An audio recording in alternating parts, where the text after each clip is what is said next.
Agora, vamos falar do Cruzeiro, porque o Rubem Júnior já tá por aqui, o Lucas Sanches também, vamos falar da preparação do Cruzeiro pro jogo contra o Juventude e também, no dia de hoje, algumas confirmações, Rubinho. Lá na Bahia tem o Vitória, né? O time tradicionalíssimo, rival do Bahia, né? O Vitória. Sim. E temos também o Vitória de Feira.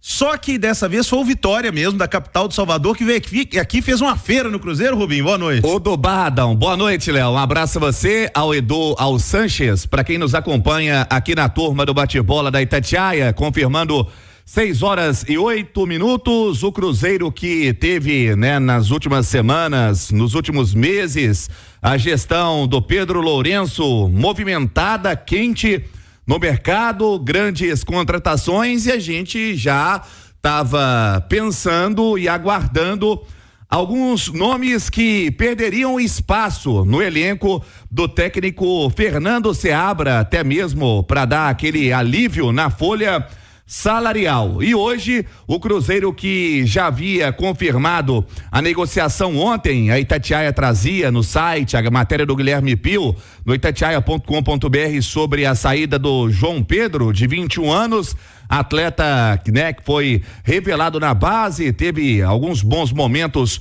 no time principal, acabou marcando gol em clássico e perdeu espaço por ato de indisciplina. Ele foi pro Mirassol. E hoje, a vez do pacotão de jogador que vai deixar a toca. Olha só, pro Vitória, portas abertas do Barradão para o volante Felipe Machado, zagueiro Neres e o lateral direito Palácios, o colombiano, o atacante Matheus Davó. É isso mesmo, o Davó, que estava se recuperando de uma lesão, estava no Paphos do Chipre, tem vínculo com o Cruzeiro até o final de 2025. O Machado deixa o Cruzeiro com 132 jogos, 2 passagens em 2020 e depois retornou em 2022. Zagueiro Neres, 147 jogos entre 23 e 24. Colaborou, teve momentos importantes. O Felipe Machado, como disse, 132 jogos, o Palácio somando apenas 12. É esse Cruzeiro que vai tendo, neste momento, a renovação do elenco em prática, Léo. Então, só pra gente não perder ninguém aqui. Deixando o Cruzeiro, Machado, Neres, Palácios e Matheus Davó. Isso, para o Vitória, Machado, Neres e Palácios. Para o Vitória, Machado, Neres e Davó, e o Palácios tem tudo para acertar com o Sport. Edu Panzi, vamos lá. A princípio, sei que o torcedor vai torcer o nariz aqui agora porque eu vou falar, mas eu não sei se eu liberaria o Neres, porque neste momento o Cruzeiro tem uma zaga titular, João Marcelo e Zé Ivaldo, chegou aí o Jonathan, né, que veio do Ceará, mas o Neres, inclusive, teve oportunidades, e tem o Vidalba, que é um cara que faz ali a zaga pelo lado esquerdo e tudo. Não imagino que o Neres tenha um salário muito alto no Cruzeiro, então para compor elenco eu talvez não teria liberado o Neres, mas aí também o Pedro Lourenço, o Alexandre Matos, tem tudo, Léo, para abrir uma brecha, né, oportunidade para o Pedrão, que é da base e não tinha espaço no elenco. Então as coisas se encaixam aí, o Cruzeiro ter 4 zagueiros e tendo um da base, aí a conta fecha, então tá tudo certo. Machado, Neres, Palácios e Davó, com todo respeito aos 4 atletas, mas acho que ninguém deixa saudades no Cruzeiro, né, Dudu? Não, nenhum deles vai fazer falta ao Cruzeiro. 2 deles foram importantes. Acho que o Machado, mais importante deles, fez parte de um Cruzeiro na pior fase da história do clube, foi titular em boa parte dos jogos, foi um cara importante, deixou tudo em campo, ganhou clássico e fez parte da campanha vitoriosa do acesso com o Pesolano. O Neres, sempre muito questionado, mas um cara sempre muito sério, nunca quis responder ninguém usando o microfone, sempre que precisou esteve em campo. Agora os outros 2 acrescentaram muito pouco. Chama atenção o Sport levando o Palácio. Será que vai jogar como lateral direito? Porque o Sport estava com o Pedro Lima lá, né, que foi pro Wolverhampton, e aí chega os Palácios. Assim, a mudança do vinho para a água. E o Cruzeiro mudou de patamar, Léo.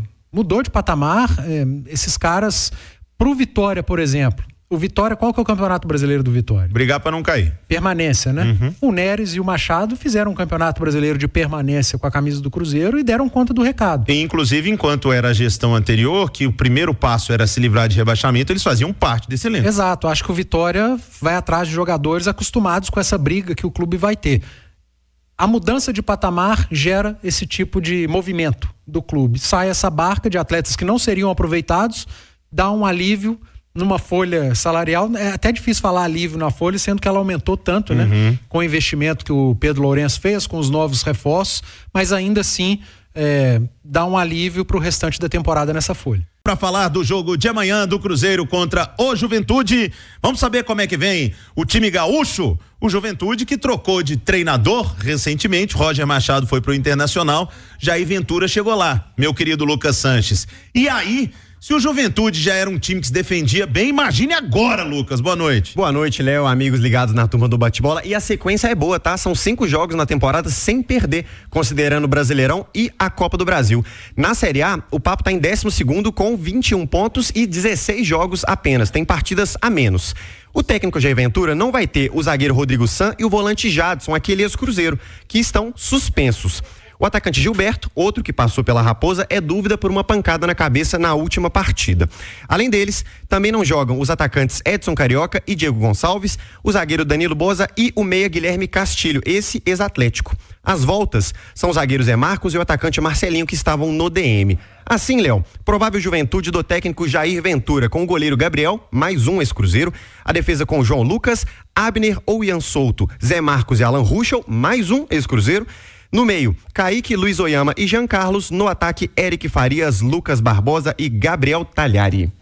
Valeu, Lucas. 6:19, então tomara de nada de lei do ex amanhã, né, ô Rubem Júnior, com essa turma aí. Pra 8ª vitória, né? Seguida como mandante do Cruzeiro no campeonato, casa cheia, a última parcial que o time celeste oficializou, 38 mil, então já passamos aí dos 40 mil torcedores para essa quarta-feira, lembrando, 7 da noite, e o entorno do Mineirão também está tendo algumas obras. O torcedor vai ter que sair um pouco mais cedo de casa. Sobre o time do técnico Fernando Seabra, que não conta com o Barreal, que vai cumprir suspensão pelo 3º cartão amarelo, são algumas opções para o treinador, por exemplo, Vitinho, Matheus Vital, o próprio Matheus Henrique, que pelo menos nos 2 jogos em que esteve em campo, no segundo tempo contra o Bragantino e também contra o Palmeiras, entrou na vaga deixada pelo Lucas Silva, mas também pode compor esse meio campo.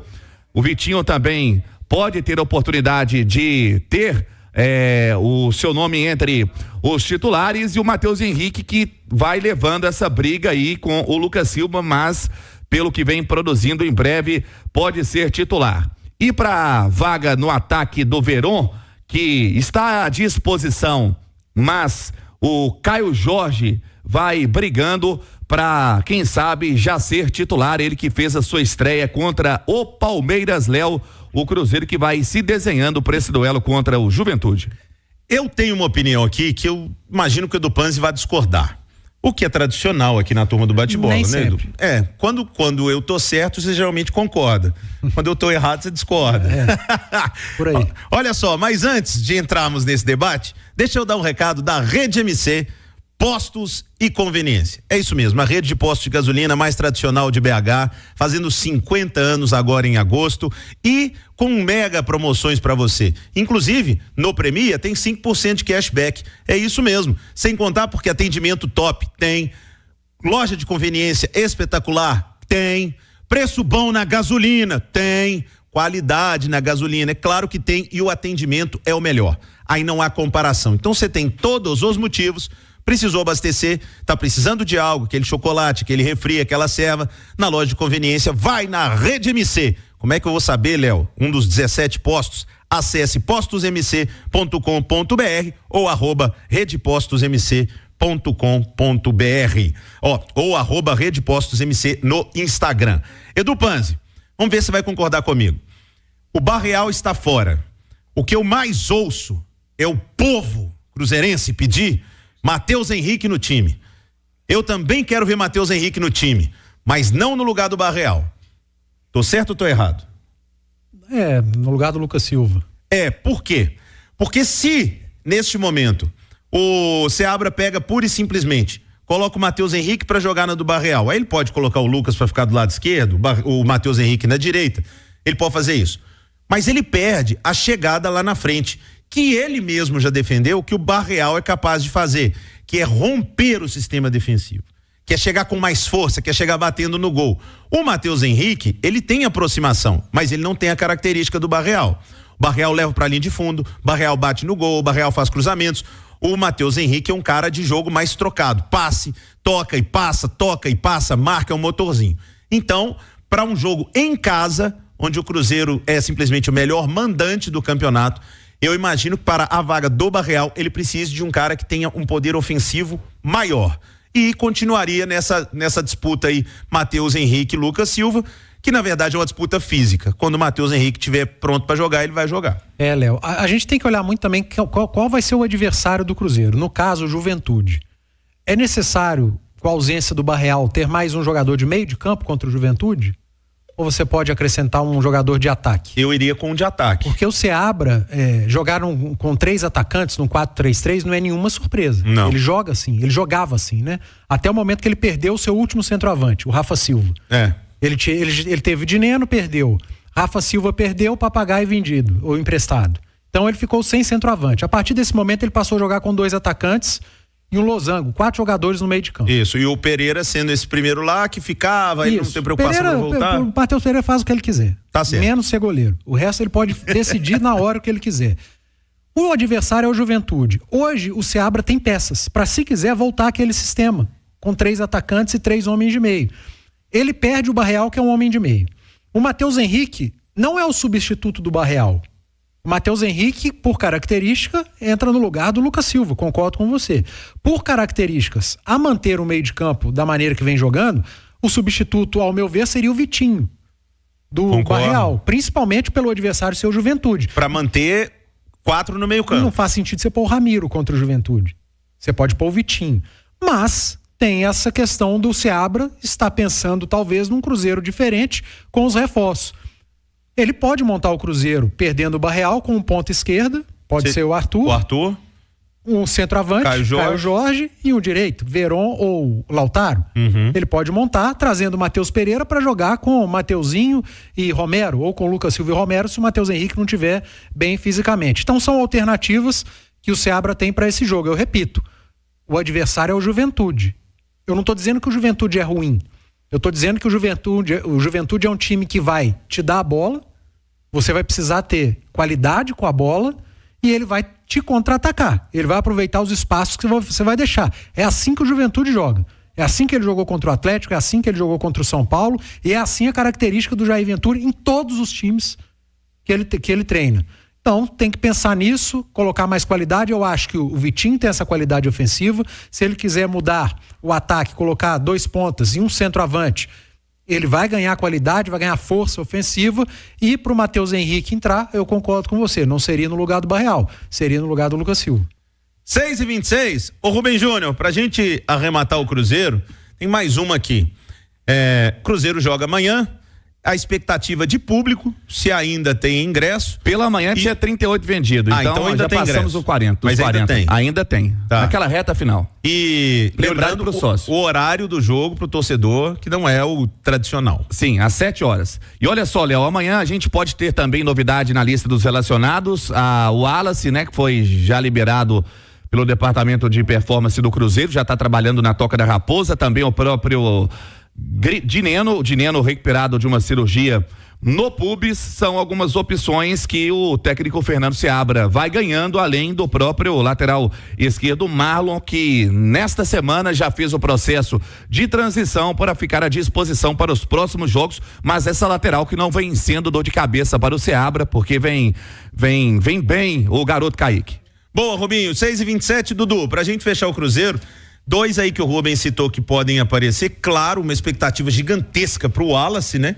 Estrear pelo Cruzeiro, não vai começar jogando, vai ser o mesmo processo do Matheus Henrique, de entrando alguns minutos. Agora, o Dineno, que tá voltando depois de um longo e tenebroso inverno, mas se ele tiver condição física, num jogo contra um time retrancado, o Dineno pode aparecer e pode até ser uma salvação, viu, Du? Pode, aquele jogador de área, né? De estar ali mais alto. Exatamente, bom de cabeça. Se a bola estiver circulando demais, oriunda de cruzamentos do Cruzeiro, eu não começaria com ele estando ok, o Caio Jorge. Ok, a minha opção seria o Caio Jorge. Mas você ter no elenco um centroavante com as características que o Dineno tem, para qualquer time, cara, é muito importante para mudar jogo no segundo tempo, para ser esse homem de área. Se o jogo pedir, que bom, é ótimo pro Seabra.